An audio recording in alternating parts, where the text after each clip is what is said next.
जैसा कि आप हजरात को मालूम है कि आज उत्तर प्रदेश प्रेस क्लब हजरतगंज में एक राष्ट्रीय स्तरीय पसमानदा मुस्लिम चिंतन कार्यशाला, जिसे हम ब्रेन स्टॉर्मिंग वर्क भी कहते हैं और थिंक टैंक भी बोल सकते हैं, वो मुनाकिद हुई है। और इसको मुनाकिद करने का, इसके आयोजन का जो मकसद है वो ये है कि जो हमारे सामने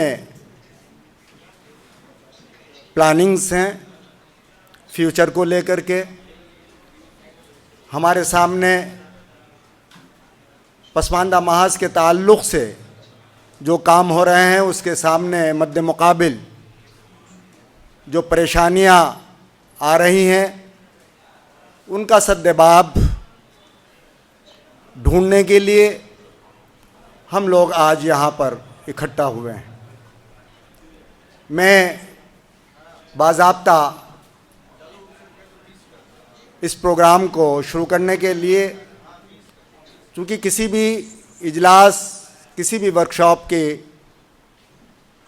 शुरुआत जाहिर है किसी की सदारत में होती है, तो मैं आज के इस इजलास की सदारत के लिए Uttar Pradesh all India Pasmanda Muslim महाज के सदर मोहतरम जनाब भाई हाजी ताहिर हुसैन साहब का नाम पेश करता हूँ। वो आएँ और डाइस पर तशरीफ़ लाएँ।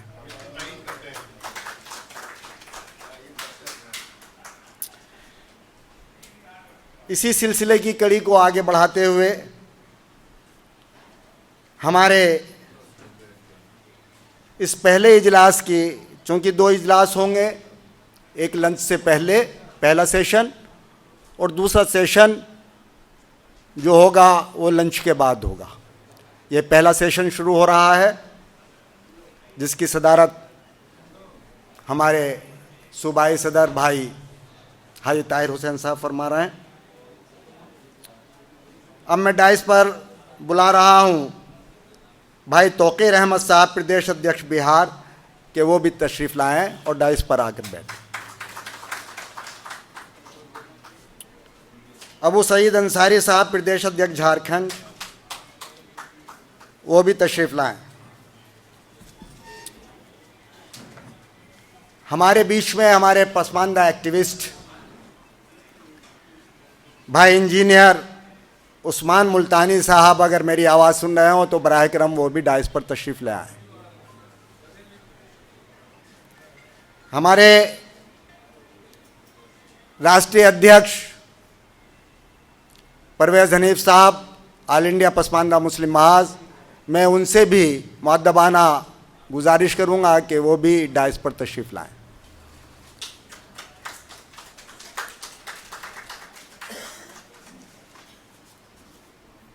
भाई आलमीन अंसारी साहब, साबिक secretary minority commission Uttar Pradesh सरकार, उनसे भी मुअद्दबाना इल्तमास करता हूं कि वो भी डाइस पर तशरीफ़ लाएं।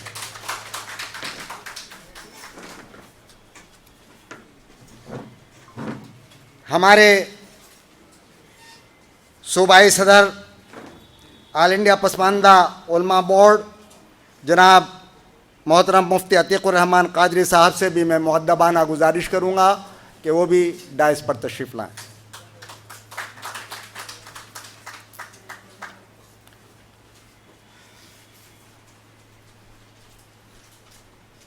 साथियों, एक तवील फहरिस्त, एक लंबी सूची मेरे पास पहले इजलास की है। मैं इस तसलसल को आगे बढ़ाते हुए मैं इस शेर से अपनी बात का आगाज़ करता हूँ कि सरे महफिल जो बोलूँ तो ज़माने को खटकता हूँ। सरे महफिल जो बोलूँ तो ज़माने को खटकता हूँ, रहूँ मैं चुप तो अंदर की बगावत मार देती है। साथियों, ऑल इंडिया पसमानदा मुस्लिम महाज ये एक तहरीक है, और तहरीक जब भी जिंदा रहती है जब उसके कारकुन, उसके ओहदेदार, उसके मेंबरान मुतहर्रिक रहते हैं, एक्टिव रहते हैं।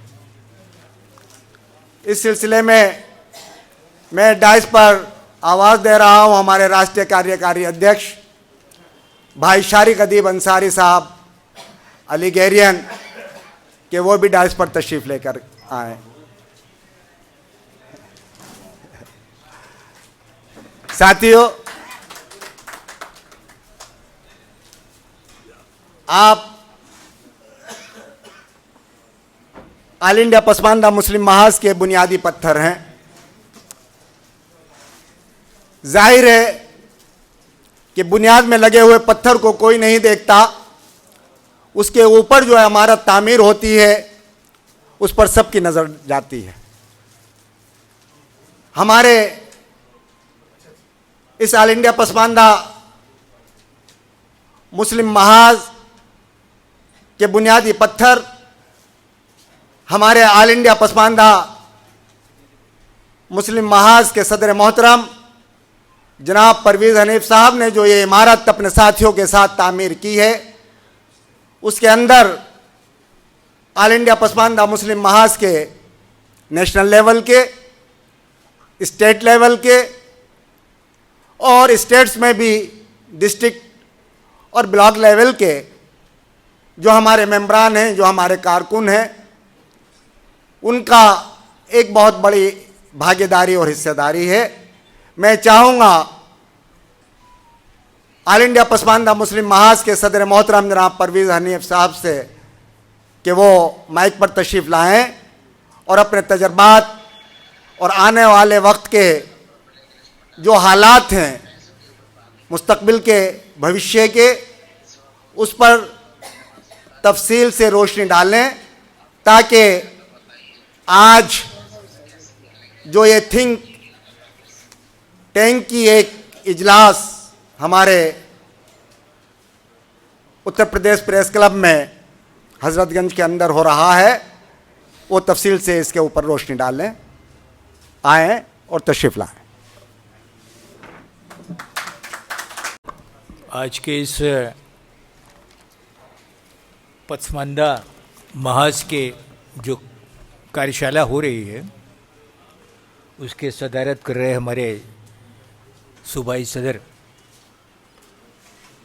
हाजी जी, तमाम सब मंच पे बैठे हुए हमारे पदाधिकारी और सभी यहाँ मौजूद पसमानदा मुस्लिम महाज के पदाधिकारी, बुद्धिजीवी और हमारे विशेष रूप से आज के इस कार्यशाला में आमंत्रित पदाधिकारीगण, इसमें हम लोग जो पसमानदा बेदारी की बात करते थे, उस बेदारी को लेकर के हम लोगों ने तकरीबन 5 साल से ऊपर जो है वो इसको 12 सूबों तक लेकर के पहुँचे और 5 सूबों में हमने बाकायदा राज्यों में जहाँ पसमानदा मुस्लिम की अक्सरियत 85% से ऊपर तक थी, उन जगहों पे बाकायदा ऑफिस के ज़रिए हम लोगों ने काम शुरू किया और उसके बाद में फिर ये चीज़ देखी गई कि हिंदुस्तान में जो पसमानदा मुस्लिम है, जो वो सरकार की परिभाषा में जो है वो संविधान की धारा 340, 341 और 342 में आता है और हम लोगों को बाकायदा कानूनी अधिकार, सामाजिक न्याय और अधिकारिता के प्राप्त हैं। चलिए 800 साल के मुस्लिम हुकूमत को छोड़ दे, उसमें तो हम लोगों का कोई अपने जगह रोल ही नहीं था, और ये खाली एक सेवक के रूप में थे, खिदमत गुजार थे, बल्कि ये कहिए कि गुलामाने गुलाम थे। लेकिन उसके बाद में जब हम लोगों ने इस मुल्क को आज़ाद कराया, जाने दी, कुर्बानी दी, आज़ाद कराने के बाद में हम लोगों को वोट का अधिकार भी मिल गया। भाई आप ये समझिए कि जब ये लड़ाई लड़ी तो उस वक्त में जब मुल्क का जो है वो बंटवारा हो गया, तो उस बंटवारे में तो हम लोगों को वोट का अधिकार ही नहीं था।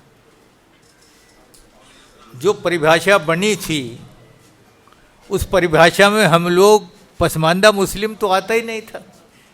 गिनती के जो लोग थे उन लोगों ने वोट दिया, नक्कार खाने में तूती की आवाज़, मुल्क आज़ाद हुआ, हमको हमारे अधिकार भी नहीं मिले। अंग्रेज़ों ने सत्ता छोड़ने से पहले इस बात का जिक्र किया, कोशिश किया कि आखिर हम सत्ता तो छोड़ रहे हैं, लेकिन ये हिंदुस्तान में ये लोग किस तरीके से सब लोग आपस में मिल करके बराबरी के साथ में रहेंगे। तो 1930 से लेकर के 1932 तक जो है राउंड मेज कॉन्फ्रेंसेस लंदन में हुई, और उन कॉन्फ्रेंसेस के बाद में जो है वो कोशिश किया, लेकिन कह दिया गया कि हिंदुस्तान में मुसलमानों के हक़ की बात जो है वो कांग्रेस करेगी, क्योंकि कांग्रेस उस तरह का आंदोलन था, एक मुस्लिम लीग का आंदोलन था। तो मुस्लिम लीग ने तो अपना आंदोलन ये किया कि पाकिस्तान लेकर के चले गए, इस मुल्क को आपस में इस तरीके से बांट दिया कि आज उसकी सज़ा आज भी हम लोग भुगत रहे हैं। 76 साल के बाद भी वो नफ़रतें, वो दूरियां,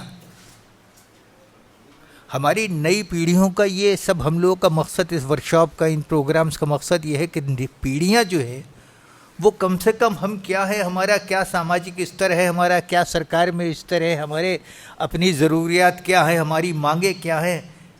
तो ये जमहूरी निज़ाम में ये चीज़ ज़रूरी है कि हमारी पीढ़ियों को पता चले। तो उसके लिए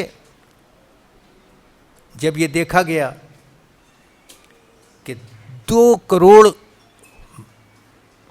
परिवार जो है बेदखल हुए इस हिंदुस्तान में, एक बर्बादी की बात मैं बता रहा हूँ, 10 लाख कैजुअल्टीज़ हुई हैं,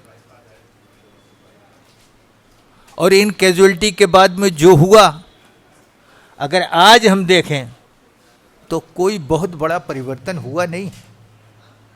आज भी वही ताकतें वहीं पर हैं, जो बंटवारे के वक्त में जो ताकतें थीं, आज भी वो ताकतें अपनी जगह काम कर रही। उन ताकतों को हमारा समाज को तो पहचानना चाहिए। जमहूरी है, वोट भी हमारा, राज तुम्हारा, तो ये कैसे चलेगा? आज का हमारा जो चिंतन की बात है, जागरूकता और बेदारी तो हो गई, संगठन का विस्तार हो गया। आज हम लोग जो गैर सियासी तरीके से इस संगठन को चला रहे, हम पे हमले हो रहे कि साहब ये लोग जो है वो आरएसएस के लोग हैं, कि बीजेपी के लोग हैं, कि ये मुसलमानों को बांट रहे हैं, कि अलग अलग सेक्टर में अलग अलग तरीके, जिस तरीके से भी हमला हो सकता है उस तरीके से हमला हो रहा है। वजह क्या है कि आप आंखें क्यों खोल रहे हो? आप अपने सियासी, समाजी और शिक्षा के हालात के ऊपर बात क्यों करने लगे? और जब ये बात करेंगे तो जाहिर सी बात है इस तरीके का माहौल डेवलप होगा, वो हो रहा है। धर्म के नाम के ऊपर आज जो है वो जिस तरीके से समाज बट रहा है, तो आज उसके लिए जिम्मेदार कौन है? आज जिम्मेदार वही समाज, आज जिस जगह पर ला करके खड़ा किया है वही लोग जिम्मेदार हैं। पसमानदा समाज जिम्मेदार नहीं है, ओबीसी जिम्मेदार नहीं है, हमारे ट्राइबल्स जिम्मेदार नहीं है, वो तो आज भी इतने सालों के बाद भी अपने हुकूक के लिए जो है संघर्ष कर रहे हैं।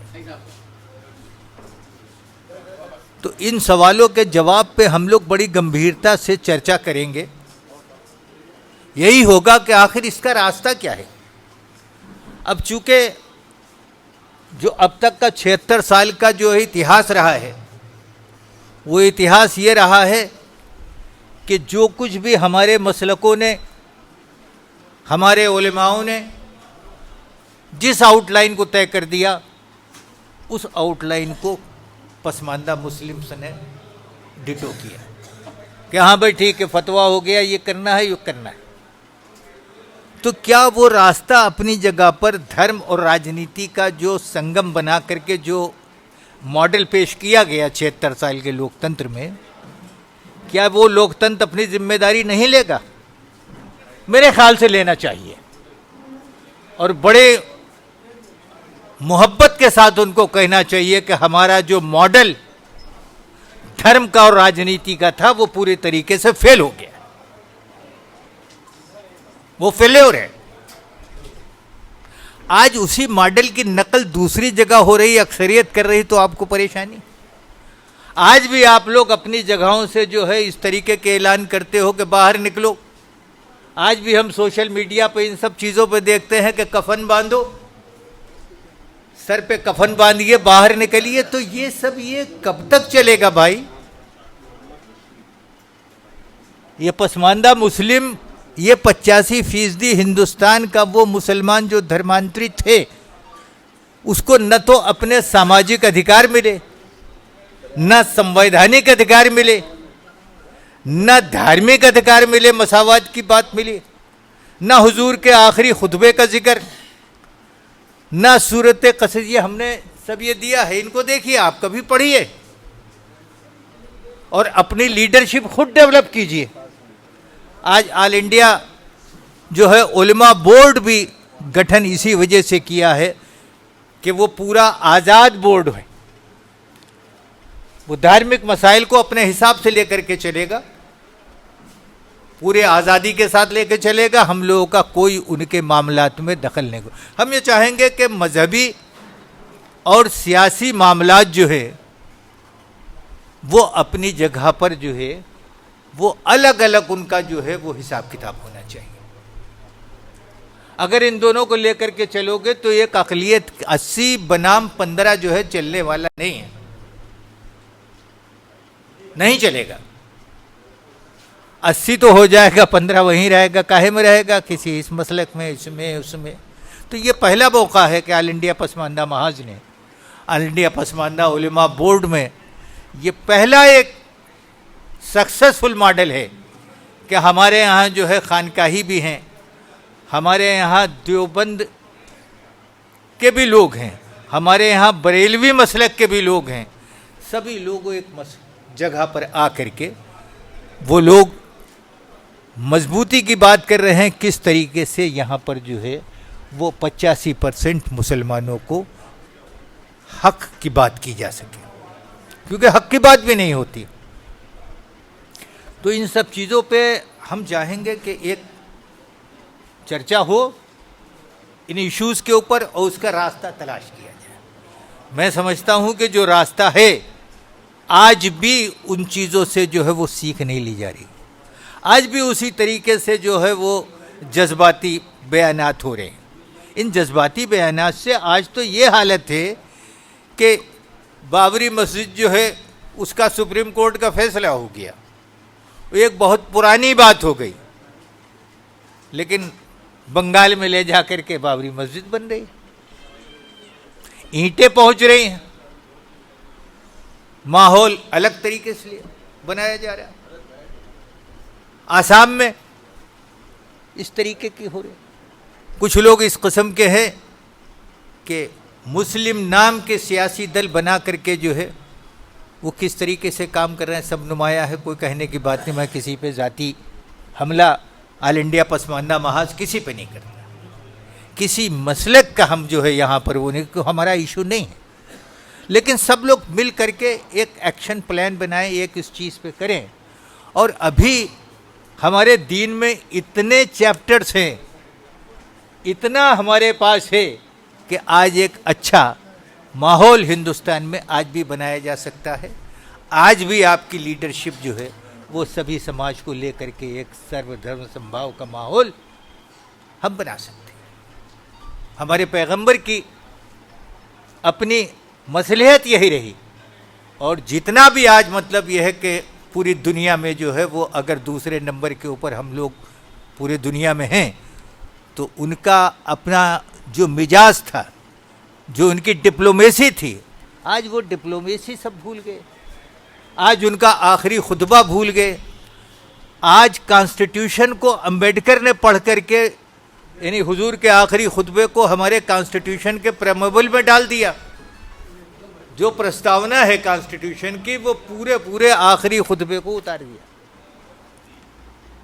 तो ये सब चीज़ें होने के बावजूद भी हमारे पास इतने एसेट्स हैं, उन एसेट्स को ऑल इंडिया पसमानदा मुस्लिम महाज लेकर के और समाज में, बहुसंख्यक समाज के साथ में किस तरीके से हम लोग मिल करके आपस में एक ऐसा विकास का माहौल बनाएं, एक तरक्की का माहौल बनाएं, अपने अधिकारों का माहौल बनाएं, शिक्षा की तरफ ध्यान दें। हमारे पास अब अंबेडकर का मॉडल तो बिल्कुल सामने मौजूद, कोई बहुत पुरानी बात नहीं है, वो मॉडल मौजूद है। क्या आप शिक्षित बनो, एक बनो, नेक बनो के नारा लगा सकते हैं? क्या उस बात को कह सकते हैं? कहने में क्या परेशानी, उस चीज़ को कीजिए। तो मैं यही चाहूँगा, ज़्यादा देर आपके बीच में न रह करके, आज के जो मौजूदा जो सियासी हालात हैं, जो समाजी हालात हैं, जो भागीदारी के हालात हैं, और जो मुल्क को इस वक्त ज़रूरत है, ये काम नहीं चलेगा कि आप पूरे लोग जो है एक निगेटिविटी की तरीके से तैयार, जैसा ऐसा लग रहा है जैसे कि एक तैयारी खासी इस चीज़ की है, घर बैठे हुए हैं। क्या करना है? बोले निगेटिविटी करना है, यानी कि भाजपा को हराना है। एक सिंगल सूत्र जो है हमको दे दिया गया कि आप आराम से घर पे बैठो, जो काम करना है वो करो, मजदूरी करो, जो करो, जैसे भी हो वैसे रहो। जब चुनाव घोषित हो तो आप एक पार्टी के खिलाफ जो है डट जाना, वोट दे आना, और उसके बाद जो है ठीक, कामयाब हुए नहीं हुए ना हुए, आप जो है आपके ऊपर जुल्म हो वो अलग बात है, आपकी ज़मीनें तोड़ी जाए अलग बात है, आपके मकानात तोड़े जाए अलग बात है, हैं? कानून को अपनी जगह पर जो है वो एक अलग तरीके से जो है वो किया जाए वो अलग बात है। वो सब आप झेलिएगा, हम तो अपना बचा लें। भाई कितने प्रोग्राम्स हुए, आपका 370 हुआ, क्या फ़र्क पड़ा है? आपका जो है वो 3 तलाक का मामला हुआ। बताओ भाई, मैं तो यहाँ उलमा लोग मौजूद हैं, क्या कुरान से हट करके हुआ? मुफ्ती साहब, क्या कुरान से हट करके हुआ? बिल्कुल। और सोशल जस्टिस के मामला थे जिनको लेकर आज जिक्र नहीं होता केजी जस्टिस बालाकृष्णन के आयोग का जो भी प्रोग्राम होता है उसका कोई जिक्र नहीं होता। मुझे बताइए, हिंदुस्तान में किसी भी मजहबी ऑर्गेनाइजेशन ने, समाजी ऑर्गेनाइजेशन ने केजी बालाकृष्णन आयोग का नाम लिया? उस आयोग का गठन 2022 में भारत सरकार ने सिर्फ इसलिए किया था कि हम उस चीज़ के कानूनी बहस में जाना चाहते हैं कि अनुसूचित जाति का अधिकार मुस्लिम और ईसाइयों में क्यों नहीं। क्या ये संविधान के हुकूक के खिलाफ है? अगर खिलाफ है तो इसमें क्या किया जा सकता है? एक लीगल रेमेडी के लिए वो आयोग बना। मैं समझता हूं कि हिंदुस्तान के किसी मसलक ने, किसी उस इदारे ने, चाहे वो मुस्लिम पर्सनल लॉ बोर्ड क्यों ना हो,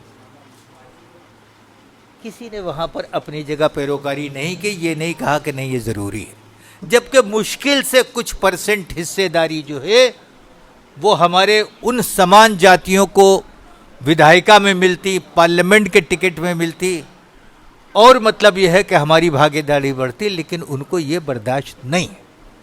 तो ये सब खुलेआम इस तरीके से है, ये मुद्दे नहीं बनते। प्राइम मिनिस्टर 2022 में नरेंद्र मोदी जो है वो पसमानदा विमर्श की बात करते हैं। बताइए, जो बात मुस्लिम समाज को करना चाहिए था, जो मुस्लिम उलेमाओं के मसलकों को करना चाहिए था, जो सोशल सेक्टर में होनी चाहिए था, जो बुद्धिजीवियों में होना चाहिए था, जो पत्रकारों में होना चाहिए था, है? उन्होंने कभी नहीं किया। अब वो किया तो कहा ये मुसलमान बट रहा है। अरे भाई, एक वो अल्लाह के बंदो है शमीम साहब। अब सवाल ये है कि इसको आप बंटना कह रहे हो। अगर हम संवैधानिक अधिकार की बात करते हैं या कोई करता है तो आप इसको बंटना, और आपने जो हिंदुस्तान में बांट दिया जो 57 मुल्कों में नहीं है, वो बंटना नहीं है। आप तो कह सकते हो ये मुसलमान है, ये मुसलमान नहीं है, ये मुसलमान है, ये मुसलमान नहीं। आप तो कह सकते हो ये गलत है, वो सही है, ये अलग है, वो मुसलमान है, वो नहीं है। लेकिन अगर कोई सामाजिक न्याय अधिकारिता की बात करता है और एक प्राइम मिनिस्टर करता है, एक सरकार करती है, तो आप जरूर उसको कहोगे कि हाँ ये बंटवारा हो रहा है। अरे वहां मजबूती के साथ में अपना पक्ष रखिए। तो आज हमारे बुद्धिजीवी, हमारे लोग सब जागरूक हो और इन चीज़ों के ऊपर जो है वो आगे बढ़े। आज विकास की योजनाओं की बात होती है, मुझे आप बताइए कि कौन से विकास की योजनाएं हैं जिसमें ये कहा गया है कि ये योजना का लाभ मुस्लिम गरीब को नहीं मिलेगा और हिंदू गरीब को मिलेगा। बढ़ चढ़ के बड़े शौक से जितने वुमेन एम्पावरमेंट में थे, चूँकि मैं डेवलपमेंट में काम करता हूँ, गवर्नमेंट के एजेंसीज के साथ काम करता हूँ, मैं ये जानता हूँ कि चाहे मोदी आवास हो, चाहे मुफ्त का अनाज का हो, आप देखिए कि कितनी बड़ी लाइनें लगती है। इसमें प्रतिभागी कौन होता है? मुफ्त के इलाज में कितने प्रतिभागी होते हैं? आज जो है वो गोल्डन कार्ड और ये 5 लाख का और 70 साल से उम्र के ऊपर का जो 5 साल का फ्री ऑफ कास्ट का इलाज का कार्ड है, क्या वो धर्म के आधार पर है? ऐसा तो नहीं है। तो ये सब चीज़ें अपनी जगह पर, इनका भी अंकन होना चाहिए, इनका भी इवोल्यूशन होना चाहिए।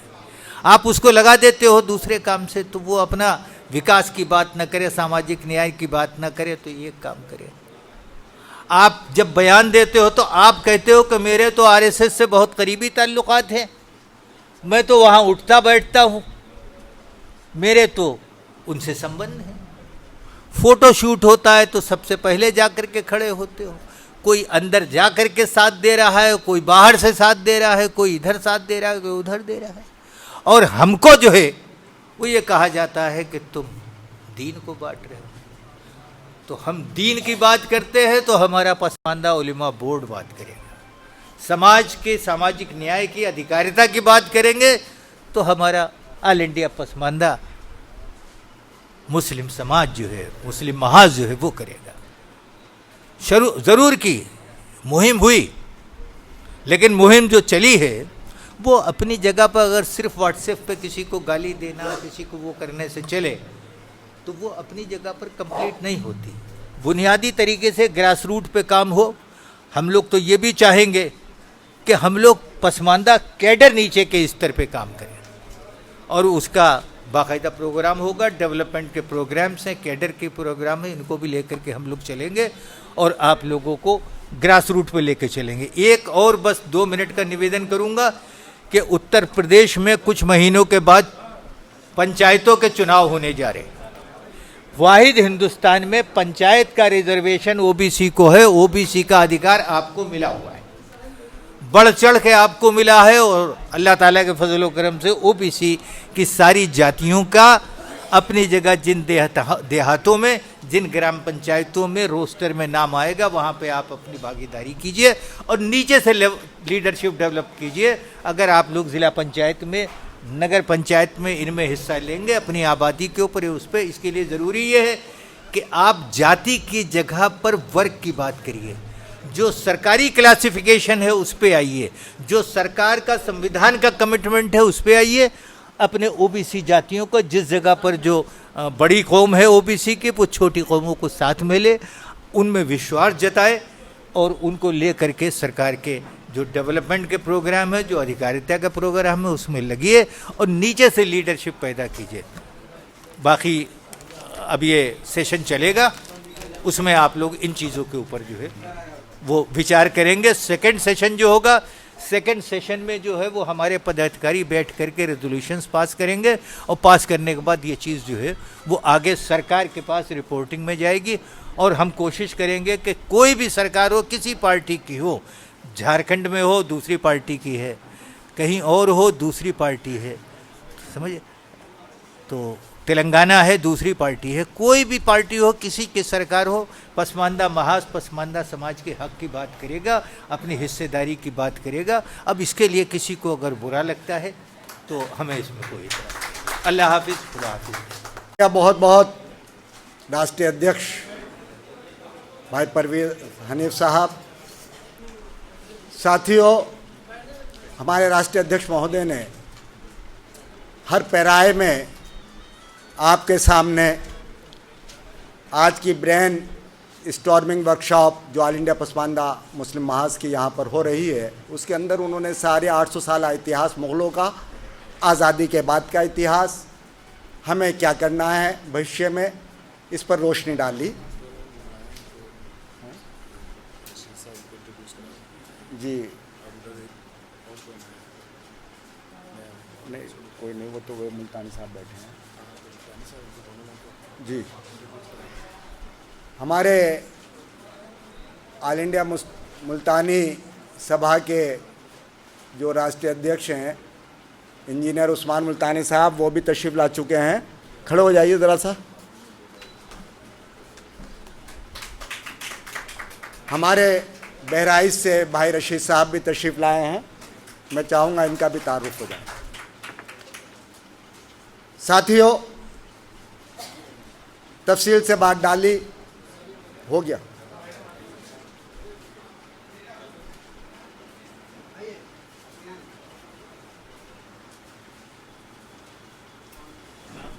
सानियन सानियन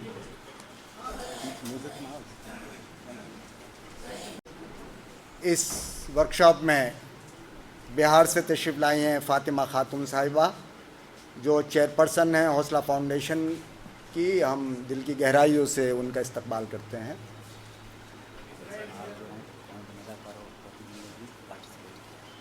आपने कौन बनेगा करोड़पति उसमें भी पार्टिसिपेट किया है। साथियों, इस तसलसल को आगे बढ़ाते हुए जी, अच्छा, हमारे आज के मेहमान खुसूसी साबिक़ IAS अनीस अंसारी साहब, हमारे उत्तर प्रदेश सरकार में सेक्रेटरी रहे, वो हमारे मेहमान खुसूसी हैं, तशरीफ़ लाए। हम दिल की गहराइयों से उनका भी इस्तकबाल करते हैं।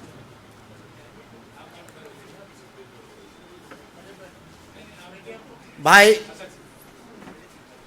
परवेज़ हनीफ साहब ने हमें ये बताया कि हमारी मांगे, हमारी ज़रूरत क्या है सरकार से, और हमारी समाजी और आर्थिक ज़रूरियात क्या हैं। मैं चाहूँगा कि ऑल इंडिया पसमानदा मुस्लिम महाज के सामने पहाड़ की शक्ल में जो एक चीज़ सामने आती है, वो तबका जिन्होंने हमारा और आपका हमेशा इस्तेहसाल किया है,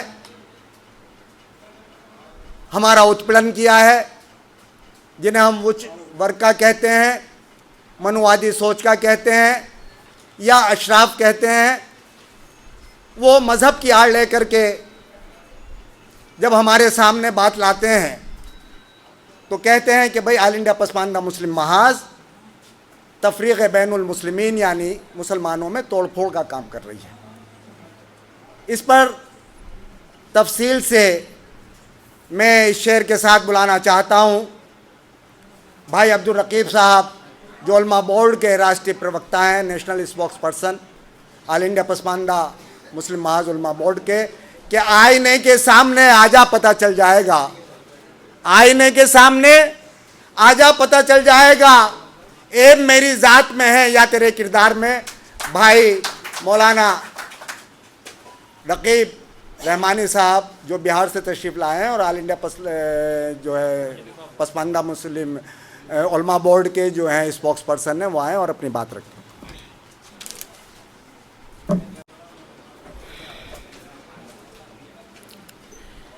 रब्बिश्रह ली सदरी वयस्सिर ली अमरी।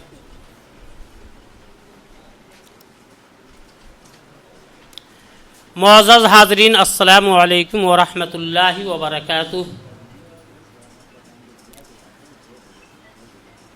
अल्हम्दुलिल्लाहि रब्बिल आलमीन वल आक़िबतु लिल मुत्तक़ीन व अला आलिहि व अस्हाबिहि अजमईन, अम्मा बाद। फ़ाऊज़ु बिल्लाहि मिनश शैतानिर रजीम, बिस्मिल्लाहिर रहमानिर रहीम। व नुरीदु अन नमन्ना अलल लज़ीना इस्तुज़इफ़ू फ़िल अर्ज़ि व नजअलहुम अइम्मतन व नजअलहुमुल वारिसीन। क़ाल अन्नबिय्यु सल्लल्लाहु अलैहि वसल्लम फ़िल हदीस यदल्लाहु इलल जमाअता औ कमा क़ाला अलैहिमुस सलातु व तस्लीम।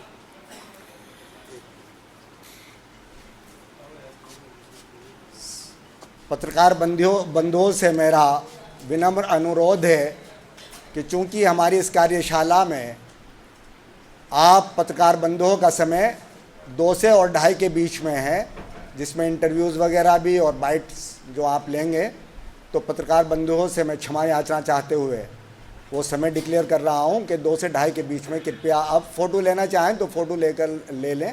उसके बाद में जो है आपको बाइट भी दी जाएगी, इंटरव्यू भी दिया जाएगा। धन्यवाद।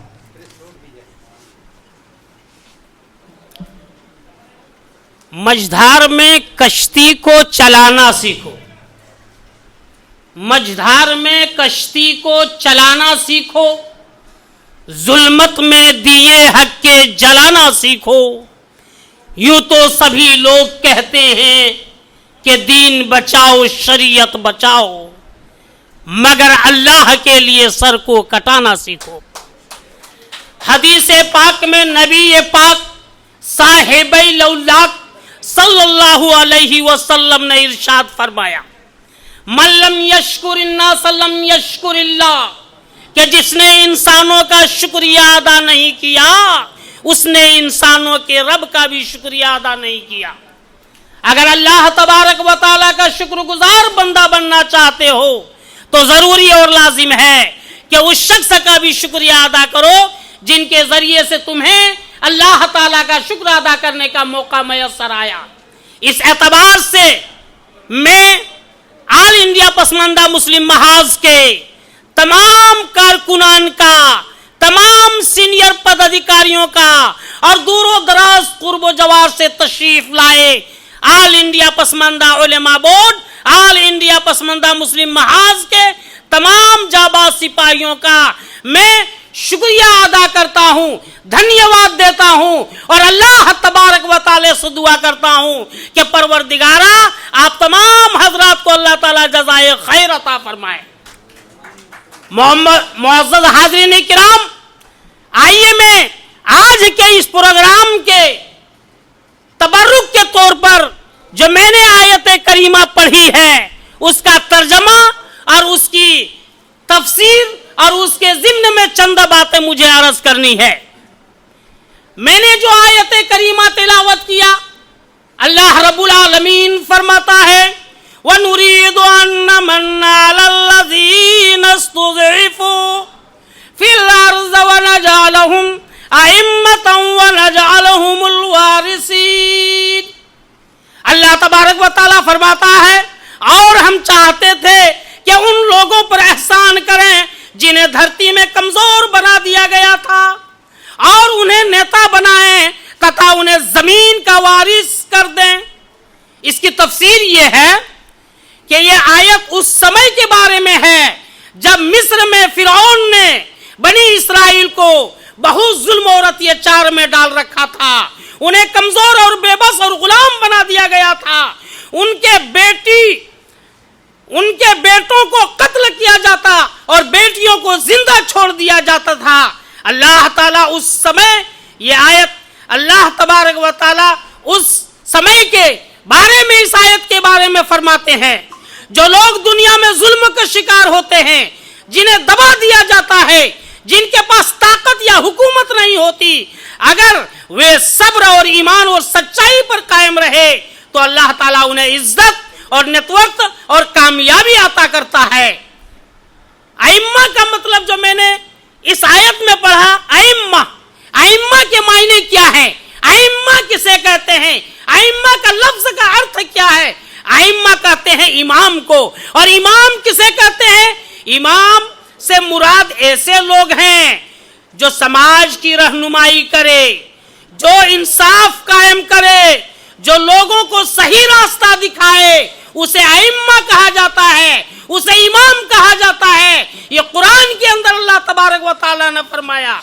और वारिसीन का जो लास्ट में जो लफ्ज है, अल्लाह तबारक व तआला फरमाता है वारिसीन, यानी वही लोग आखिरकार जमीन, इज्जत और हुकूमत के मालिक बनाए जाएंगे जबकि जालिमों का अंत हो जाएगा। आज के दौर के लिए पैगाम ये आयत हम मजलूम और दबे कुचले इंसान को उम्मीद देती है कि जुल्म हमेशा नहीं रहता, अल्लाह इंसाफ करता है और सब्र और हक पर डटे रहने वालों को आखिरकार कामयाबी मिलती है। ये आयत सामाजिक इंसाफ, हौसले और अल्लाह की मदद का बड़ा संदेश देती है। बहरहाल मैं ये कहूंगा आज के इस प्रोग्राम में, आज के इस कार्यशाला में मैं ये संदेश देना चाहता हूं। मैंने जो कुरान करीमा के आयत करीमा पढ़ा है, आप हजरात समझ गए होंगे कि जो शख्स अगर कोई हुकूमत किसी पर जुल्म करे, अगर कोई हुकूमत किसी को उनके हुकूक को दबाए रखे, उनका हक और अधिकार को दबाए रखे, तो अल्लाह ताला यहां फरमाता है कि अगर तुम सब्र करोगे और हक पर जमे रहोगे तो आने वाला वक्त आपका भी बेहतरीन होगा। अल्लाह ताला इंसाफ करता है, अल्लाह ताला मदद करता है और अल्लाह ताला आपको भी हुक्मरान बना सकता है। मौजूद हाज़रीन किराम, मैंने एक नबी करीम सल्लल्लाहु अलैहि वसल्लम की हदीस पढ़ी है, उस हदीस का बस तर्जमा करना है। अल्लाह के रसूल ने फरमाया, यदल्लाहु इलल जमाअता औ कमा क़ाला अलैहिमुस्सलातु तस्लीम। अल्लाह के रसूल फरमाते हैं कि यदल्लाह इलल जमाअता, कि तुम उस जमात में शामिल हो जाओ, उस संगठन में शामिल हो जाओ, उस मंच में शामिल हो जाओ जो जमात, जो संगठन तुम्हारी हक की बात करती हो, तुम्हारी अधिकार की बात करती हो, तुम्हारी इंसाफ की बात करती हो। तो दोस्तों, बुजुर्गों, साथियों, ऑल इंडिया पसमानदा मुस्लिम महाज और ऑल इंडिया पसमानदा उलेमा बोर्ड ये एक ऐसी तंजीम है जो अधिकारों की बात करती है, जो पसमानदगी को दूर करने की बात करती है। दोस्तों, बुजुर्गों, साथियों, जरा आप सोचिए कि इस हिंदुस्तान को आजादी मिले 79 साल गुजर चुका, मगर इन 79 साल दौर में, इस 79 साल लंबे अंतराल में कितनी हुकूमतें आई, कितनी हुकूमतें गई, कितनी हुकूमतें बनी, कितनी हुकूमतें आई, मगर पसमानदा को कभी भी उनका हक और उनका अधिकार नहीं दिया गया।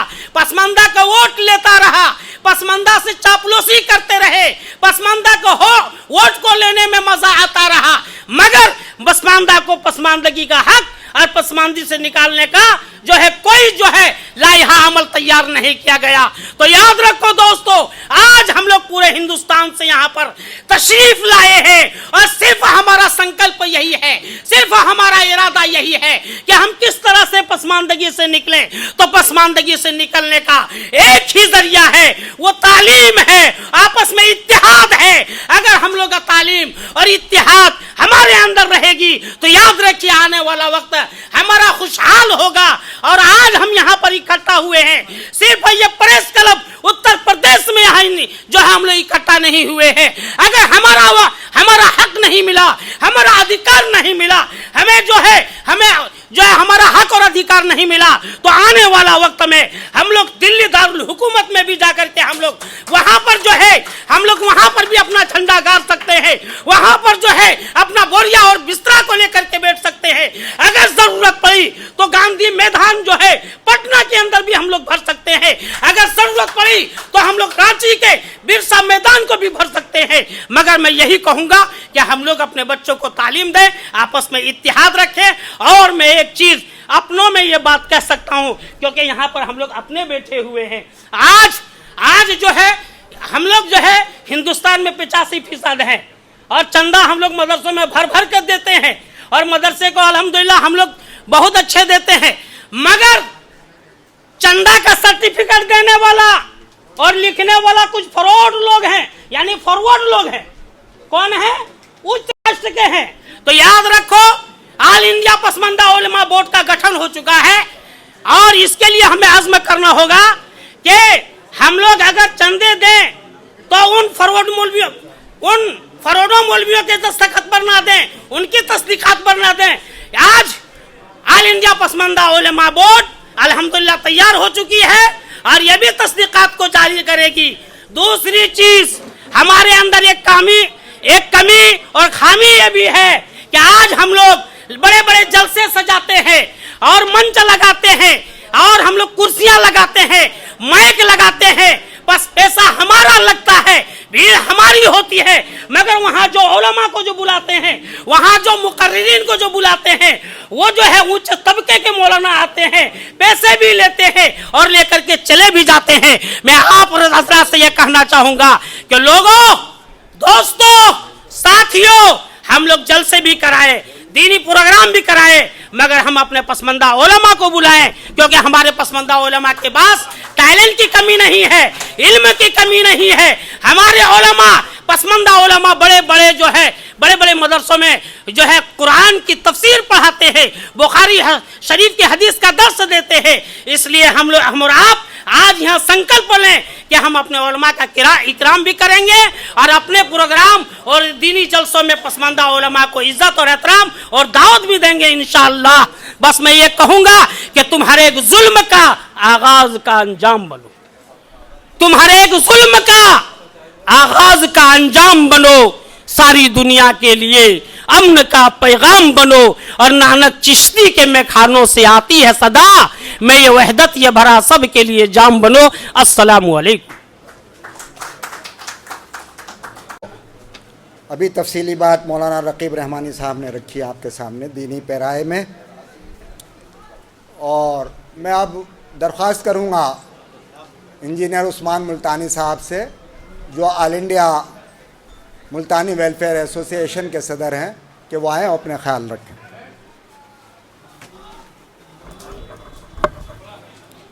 बिस्मिल्लाहिर्रहमानिर्रहीम। हमारे राष्ट्रीय प्रभारी भाई अफजाल अंसारी साहब अपने साथियों के साथ सुल्तानपुर से तशरीफ़ लाए हैं। हम प्रेस क्लब के अंदर अपने प्रदेश प्रभारी अफजाल अंसारी साहब का दिल की गहराइयों से स्वागत करते हैं। उनके साथ जो उनके साथी आए हैं, उनका सबका हार्दिक अभिनंदन, स्वागत और दिल की गहराइयों से इस्तकबाल। तशरीफ़ रखें। अब आपसे मुखातिब हो रहे हैं इंजीनियर उस्मान मुल्तानी साहब। बिस्मिल्लाहिर्रहमानिर्रहीम। आली जनाब सदर मोहतरम, सदर जलसा और ऑल इंडिया पसमानदा मुस्लिम महाज के कौमी सदर जनाब परवेज़ हनीफ साहब, निजामत कर रहे हमारे दोस्त और all respected members and authorities of all India Pasmanda Muslim Mahaz. दोस्तों, मुझे हुक्म सिर्फ ये हुआ है कि मैं थोड़ा सा अपने संगठन के बारे में बता दूँ, तो उसी के बारे में दो बात करूँगा और उसके बाद मेरा एक प्रपोजल होगा कि यहाँ इस कार्यशाला के वर्कशॉप के जरिए हमारा संगठन पश्चिम उत्तर प्रदेश, दिल्ली, हरियाणा, राजस्थान और मध्य प्रदेश इन स्टेट में काम करता है और हम उस तबके से ताल्लुक़ करते हैं जिसका काम लोहे और लकड़ी का, कृषि से संबंधित, एग्रीकल्चर से संबंधित है। Pure we are backward classes. जबकि बहुत सारे लोगों को मैंने देखा, हमारा कोई भी आदमी अगर आगे बढ़ने की कोशिश करता है, जो फॉरवर्ड तबका है उनको हाथ का टांग पकड़कर पीछे खींच लेता है, आगे बढ़ने नहीं देता। इनसी जद्दोजहद से हम लड़ते रहे एक अरसे से और कोई महाज ढूंढते रहे। बैकवर्ड मुस्लिम महासभा, उसमें भी मैं सीनियर पदाधिकारी रहा हूँ, जो अच्छे सिद्दीकी साहब चलाते थे, कमिश्नर रहे इनकम टैक्स में। और एक वक्त मेरा थोड़ा सा गुजरा है डॉक्टर अनवर साहब के साथ, जो बिहार से राज्यसभा के मेंबर रहे हैं। बहरहाल रास्ता ढूंढते रहे, रास्ता अब आके एक छोटा सा रास्ता हमें मिला कि कम से कम जो 85% मुसलमान हैं उनकी आवाज़ कौन उठाएगा मुनज़्ज़म तरीके से? बात तो बहुत करते हैं। आप ये बताइए, समाजवादी पार्टी के बहुत सारे एमपी हैं मुसलमान हैं, लेकिन उसमें पसमानदा कौन है? सिर्फ एक, हो सकता है कोई दो, इकरा हसन, दूसरा कोई नहीं है। वोट देने वाले कौन लोग हैं? आप और हम। जब वोट लेने की बात आती है तो कहा यह जाता है कि आप मुसलमानों को बांटने की बात कर रहे हैं। जब कोई पसमानदा चुनाव लड़ता है, मेरे साथ भी ऐसा हो, मैंने भी चुनाव लड़ा है और नगर पालिका खतौली परिषद का अध्यक्ष का चुनाव लड़ा है। बहुत काम किए लोगों के, बड़े उन लोगों के काम आए और वो फॉरवर्ड तबका जिनके हमने काम किए, जब हमारा नंबर आया तो उन्होंने कहा आप मुसलमानों को बांटने का काम कर रहे हैं। तो इस तरह की इनका एक सोचा है, ये चलाते रहते हैं। बहरहाल कहने का मकसद ये है कि हमने एक संगठन बनाया कि हम कम से कम किसी ना किसी तरीके से एक संगठन अपना तैयार करें। और कैसे तैयार करें, इनका चोट कहाँ से पड़ेगी, सिर्फ अपनी बरादरी पे फोकस किया। और उस बरादरी में माशाअल्लाह कई स्टेट में हम लोग हैं और हमारे बाकायदा इलेक्शंस होते हैं। कोई वैसा नहीं किसी न किसी को उठा के कहीं कोई पदाधिकारी बना दिया। पहले मेंबर बनाए जाते हैं, 3-4 साल उनको देखा जाता है, फिर उनको वोट का हक दिया जाता है, फिर वो एरिया वाइज छोटी छोटी यूनिट का चुनाव करते हैं। उसके बाद फिर वो बड़ी यूनिट का चुनाव करते हैं। ब्लॉक लेवल से लेके, डिस्ट्रिक्ट लेवल से लेके, स्टेट लेवल से लेके, फिर सेंट्रल लेवल का वो चुनाव करते हैं। फिर हमने उसकी छोटी छोटी विंग बनाई है। लीगल सेल हमारी अलग है, एजुकेशन को अवेयर करने के लिए उसकी सेल हमारी अलग है, और स्पोर्ट्स को के ऊपर ध्यान देने के लिए दिल्ली पुलिस में एक हमारे दोस्त हैं, वो हमारी लीगल सेल के, स्पोर्ट्स सेल के सदर भी हैं। वो बड़ा अच्छा काम कर रहे हैं और बेसबॉल की जो उनकी टीम है बच्चों की, वो इंडिया लेवल पे टॉप 10 में है। तो इस तरह का हम लोग काम कर रहे हैं। जो आपसी तनाजात होते हैं, झगड़े और फसादात होते हैं, उसके लिए तनाजा हल कमेटी बनाई है। कई विंग हम लोगों ने बनाए हैं। तो बहरहाल वो तो हमारा खाली एक बिरादरी की बात हुई, क्यों ना हम सब मिलकर ऐसा ही काम करें। ये सारी चीज़ें हमारे नेशनल लेवल पर हो सकती है और ऑल इंडिया पसमानदा मुस्लिम महाज के बैनर पर हो सकती है। तो आओ एक दूसरे को पहचानें और इस तरह के काम करें। हाँ, एक चीज़ और मैं बताना भूल गया, ज़कात फंड, हमने एक ज़कात फंड भी कायम किया हुआ है और इस साल माशाअल्लाह तकरीबन 4.5 लाख के करीब हम लोगों ने ज़कात फंड इकट्ठा किया। और जो हमारी बरादरी के कमज़ोर तबका है, चाहे वो एजुकेशन में हो, बीमार हो, गरीब फैमिली से हो, बाकायदा उनकी मदद करते हैं। और एक टारगेट फिक्स कर रखा है, जैसे सरकार फिक्स करती है ना कि किसी गरीब बच्ची की अगर शादी करनी है 15,000 20,000 देंगे, तो हमने भी एक फिक्स कर रखा है 10,000 15,000 तक। तो इस तरह से कई बहुत अच्छी लोगों की मदद भी हो जाती है, एक दूसरे से जुड़ाव भी पैदा होता है और बड़ा अच्छा लगता है जब उनको हम कुछ मदद देते हैं उन गरीब परिवारों को। एक प्रस्ताव मेरा है इस सेमिनार के, इस वर्कशॉप के माध्यम से, कि वर्कशॉप तो उसे कहते हैं जहाँ एक गाड़ी आती है पहले उसको खोला जाता है, देखा जाता है नट बोल्ट इसके कैसे हैं, टोंचे टाइट करने हैं, ग्रीस कहाँ पड़ेगा, तेल कहाँ पड़ेगा, लुब्रिकेंट कहाँ पड़ेगा। ये वर्कशॉप यही तो है। हमारे अंदर जो कमी है, यानी हमारी गाड़ी के अंदर जो कमी है, उस गाड़ी को देखना है कहाँ कहाँ कमी है और फिर उसको रिपेयर करना है, तब उसको सड़क पर लेकर आना है, तभी हम देश की मुख्य धारा में शामिल होंगे। इस पसमानदा महाज में हर पार्टी का आदमी है, समाजवादी पार्टी के लोग भी हैं, कांग्रेस के लोग भी हैं, बीजेपी के लोग भी हैं। वो कोई एक संगठन से, एक पार्टी से बंधे हुए नहीं हैं, अलग अलग मसलक के लोग हैं। तो इस तरह ये गुलदस्ता बनता है, खूबसूरत गुलदस्ता। लेकिन परेशानी किसको होती है? परेशानी उनको होती है जिन्होंने आपका वोट लेकर, आपका नाम लेकर राजनीति की। उनके लिए एक नारा है, एक छोटा सा नारा, बहुत दिन हो गए, शेख सैयद मुगल पठान कुर्सी छोड़ो भाईजान, साइड में आ जाइए, अब हमको काम करने दीजिए। शुक्रिया। अस्सलाम वालेकुम।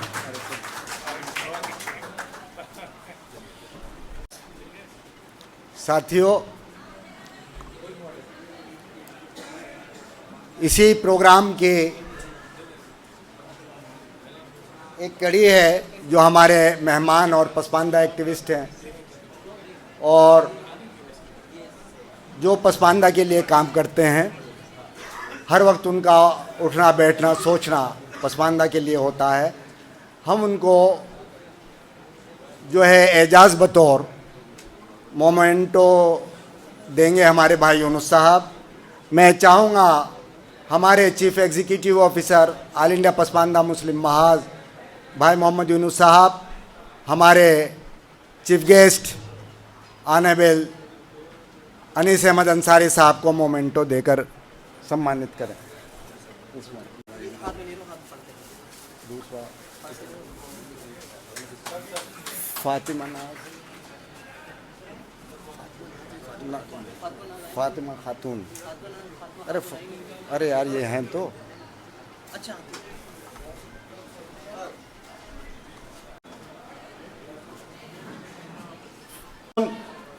साहिबा जो बिहार प्रदेश से आई हैं उनको मोमेंटो दे करके हमारे हाशिम पसमानदा साहब उनको मोमेंटो पेश करेंगे। हाशिम पसमानदा।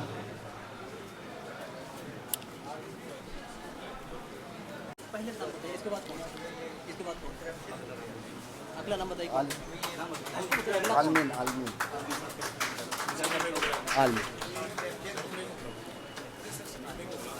साहब तशरीफ लाए हैं, वो आलमीन साहब को जो है मोमेंटो देंगे।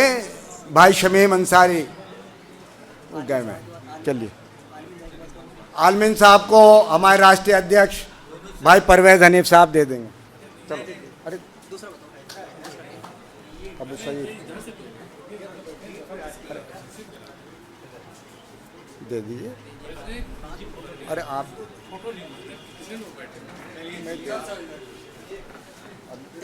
अबू सईद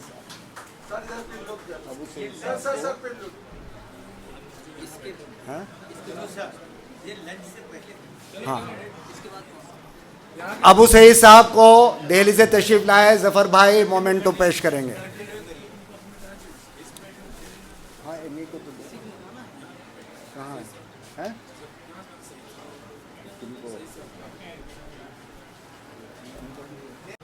अब मैं गुजारिश करूंगा राष्ट्रीय महासचिव all India Pasmanda Muslim Mahaz भाई मारूफ साहब से कि वो आएँ और अपने ख्यालात रखें। संचालक महोदय, सबसे पहले